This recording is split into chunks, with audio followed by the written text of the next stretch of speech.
Alhamdulillah wa syukurillah. Kita bersyukur dan memuji Allah, Tuhan yang senantiasa memperlakukan kita sesuai dengan sifatnya yang maha pengasih dan penyayang, sehingga di pagi hari yang mulia ini kita bersama-sama datang bertakbir, bertahmid dan bertahlil, mengagungkan dan memuji Allah, meskipun sangat disadari bahwa kita adalah hamba yang banyak dosa dan khilaf, yang andaikan Allah membuka aib dan membalasnya, maka di hari yang agung ini kita tidak akan mendapat kemuliaan bertakbir, memuji serta bersimpuh sujud di rumah Allah dengan hati yang penuh harap belas kasih sayang dari Allah Subhanahu wa ta'ala. Salam dan salawat kita sampaikan kepada sang kekasih yang dengan melalui pintunya lah kita mendapat belas kasih dan rahmat dari Allah Subhanahu wa ta'ala.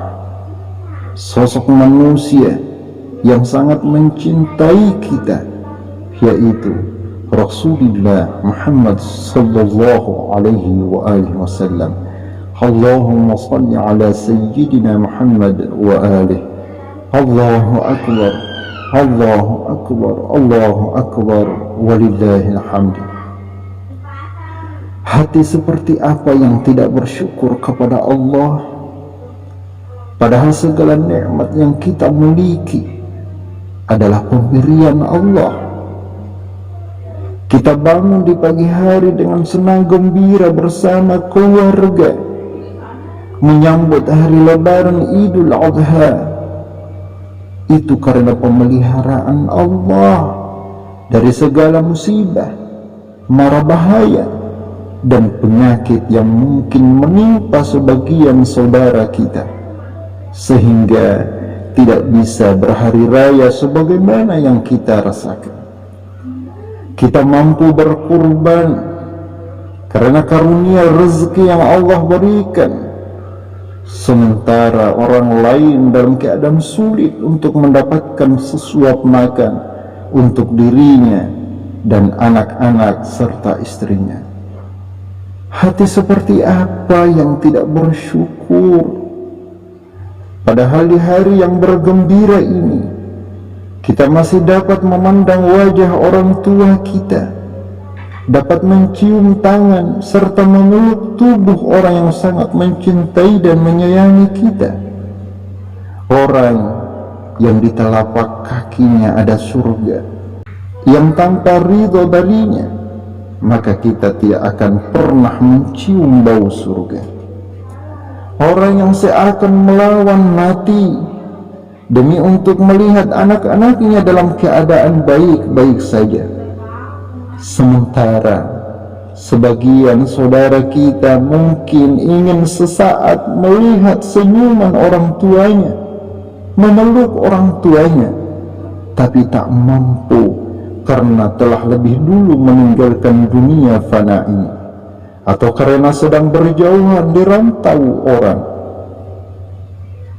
Bisa dibayangkan bagaimana ujian Nabi Ibrahim alaihissalam, yang saat itu beliau masih rindu dengan anaknya karena berpisah lama sejak kecil ditinggal bersama ibunya, lalu tiba-tiba diperintah untuk menyembelihnya. Apa yang menyebabkan sehingga kita tidak mampu memuji dan mengagungkan Allah dengan hati yang penuh syukur kepadanya? Tiada lain, itu semua karena kita tidak merasa spesial menjadi hamba Allah. Kita merasa biasa-biasa saja dengan segala kebaikan Allah.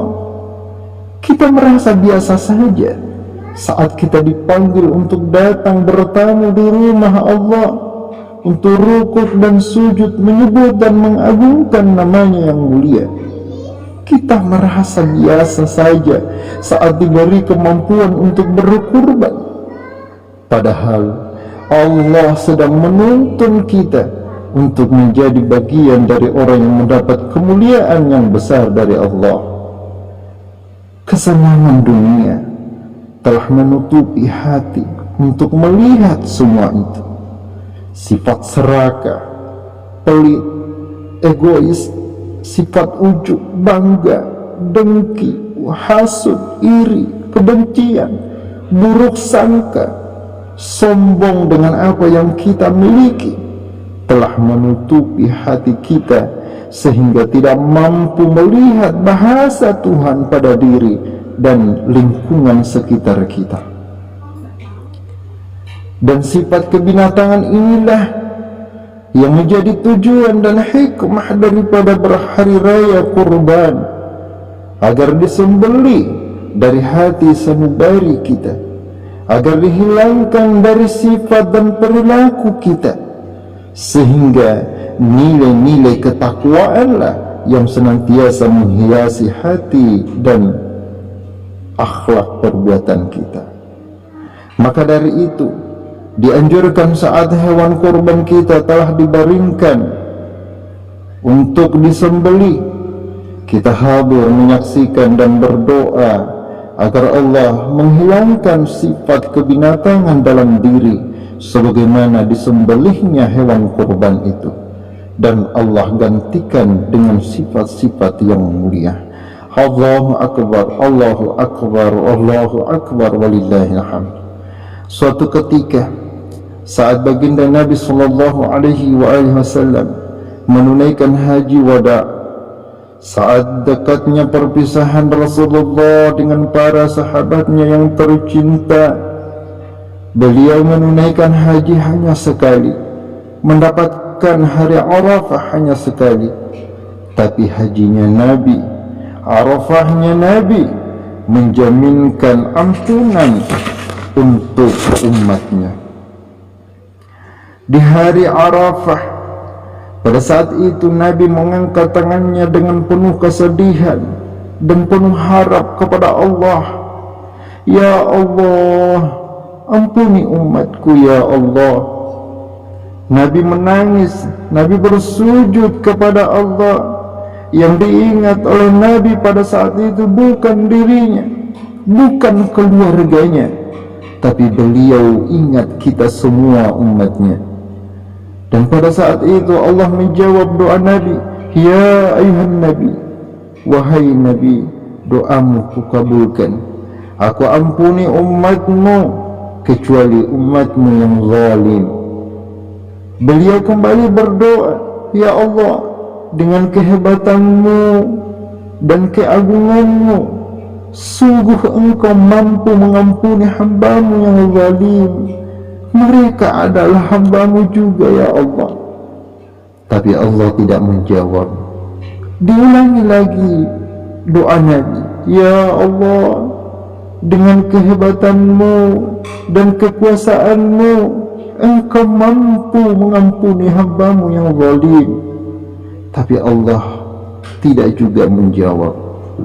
Setelah Nabi SAW pergi ke Muzdalifah, Nabi kembali mengangkat tangan dan memohon kepada Allah, ya Allah, dengan kehebatanmu dan kekuasaanmu, engkau mampu mengampuni hambamu yang zalim. Lalu Allah menjawab, wahai kekasihku, di hari Arafah, di hari Idul Adha, aku ampuni umatmu, baik yang dizalimi maupun yang zalim. Ketika Nabi mendengar umatnya diampuni Allah, maka Rasulullah tersenyum dan terlihatlah giginya yang indah. Sahabat bertanya, apa yang membuat engkau tersenyum wahai Rasulullah? Rasulullah menjawab, aku tersenyum karena setelah aku mendapat jawaban bahwa Allah ampunkan dosa-dosa umatku, maka iblis laknatullah dan para pengikutnya berbondong-bondong ke padang pasir, Lalu semua dari mereka menuangkan pasir di atas kepala mereka sambil berteriak, celaka, sungguh sia-sia. Di hari Arafah tidak ada yang tersisa.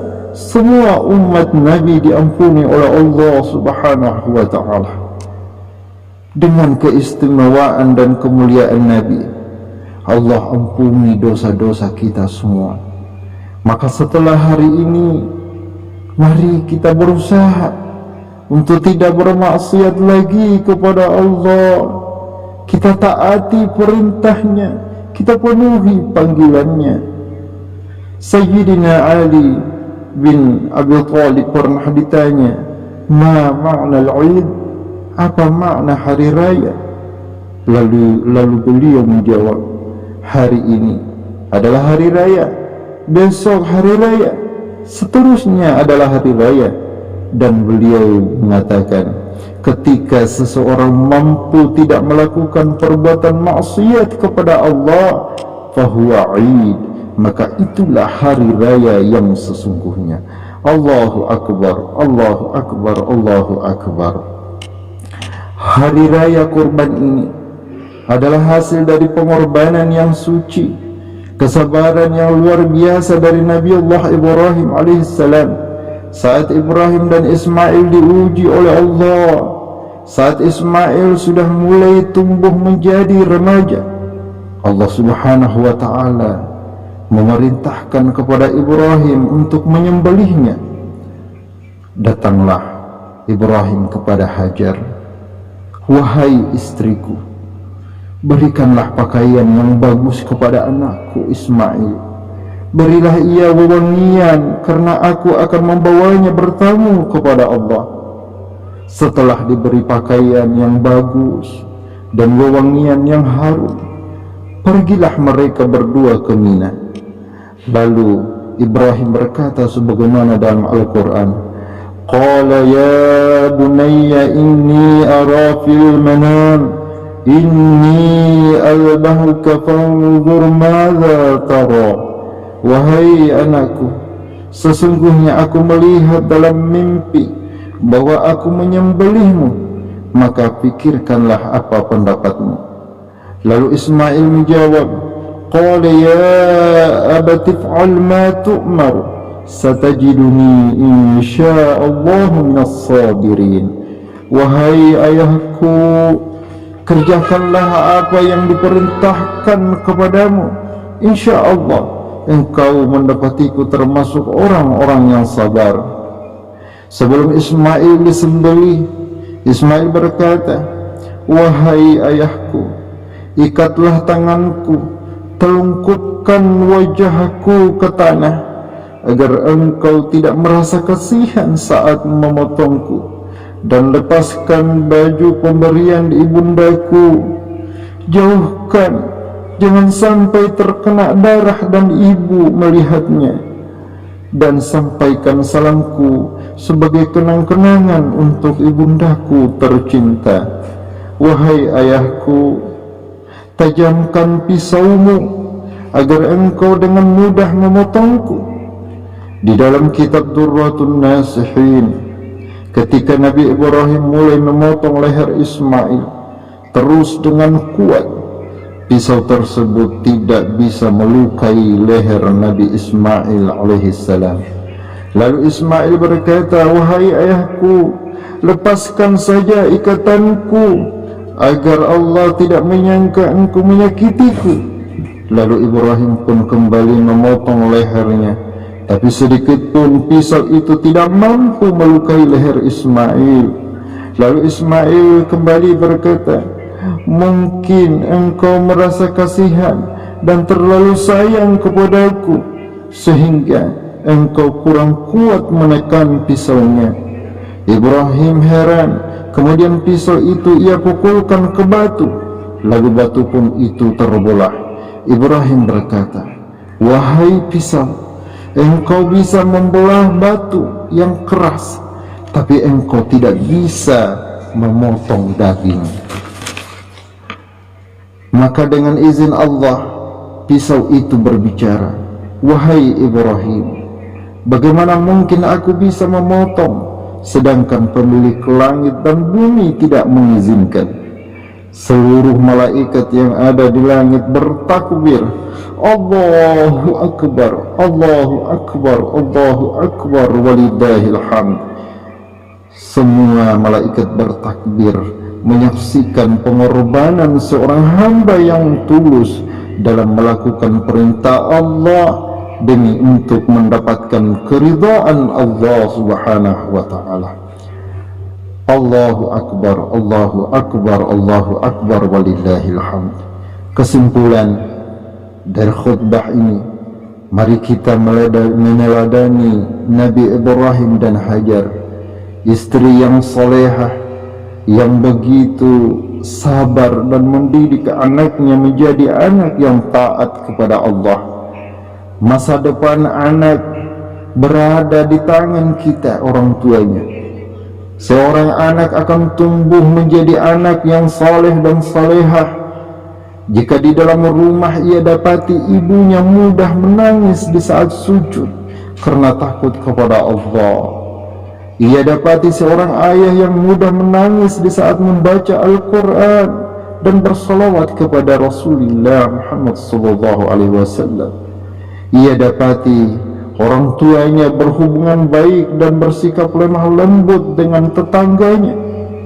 Jangan sampai yang mereka dapatkan hanyalah kata kasar, caci makian dan kebencian, sehingga mereka mampu berbuat baik dan menghargai teman yang baru dikenalnya, tetapi tidak mampu berbuat baik dan menghargai orang tuanya sendiri. Sudahkah kita peduli dan mengingatkan anak kita untuk sholat 5 waktu, belajar membaca Al-Quran, dan bersalawat kepada baginda Nabi Sallallahu Alaihi Wasallam? Kalau belum, maka takutlah dengan datangnya hari pembalasan, sementara kita menjadi musuh bagi anak dan istri kita. Na'udzubillahi min dzalik. Barakallahu li wa lakum fil Qur'anil azim wa nafa'ani wa iyyakum bima fihi minal ayati wa dzikril hakim wa taqabbala minni wa minkum tilawatah innahu huwal ghafurur rahim.